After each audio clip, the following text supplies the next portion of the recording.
Hi అండి. Cut work కి thread piping ఎలా వేసుకోవాలో చెప్తాను. మీకు ఈ పైపింగ్ క్లాత్ కావాలంటే లింక్ అని కామెంట్ చేయండి.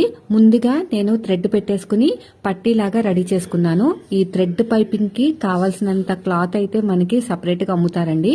టిష్యూ క్లాత్ అంటారు. మీరు లింక్ అని కామెంట్ చేస్తే మీకు పంపిస్తాను. ఇష్టమైతే కొనుక్కోండి. ఇలా కట్ వచ్చిన చోట ఇలా నేను చూపించినట్టు చిన్న ఫ్రిల్ పెట్టుకోవాలన్నమాట. రిప్పర్ తోటి అక్కడ చూసారు కదా, సీమ్ రిప్పర్ ఉంది కదా, దాంతో అది కూడా లింక్ పంపిస్తాను మీకు కావాలంటే. ఇలా నీట్ గా సూదిని కిందికి దింపి పాదాన్ని పైకి లేపి చక్కగా ఎక్కడైతే కట్ వస్తుందో అక్కడికి వచ్చేసరికి కరెక్ట్ గా ఇక్కడ ఇలా పట్టేసుకుని అటువైపుకి చిన్న ఫోల్డ్ చేయాలి. మరి అక్కడి నుంచి పట్టుకుని ఇలా ఫోల్డ్ చేయాలన్నమాట. అక్కడ ఒక చిన్న ఫ్రిల్ లా పడుతుంది. అక్కడ మనకి షేప్ అనేది కరెక్ట్ గా వస్తుంది అనమాట. ఇలా చూసారు కదా, మళ్ళీ సూదిని కిందకి దింపి ఇలా మళ్ళీ పాదాన్ని పైకి లేపాలన్నమాట.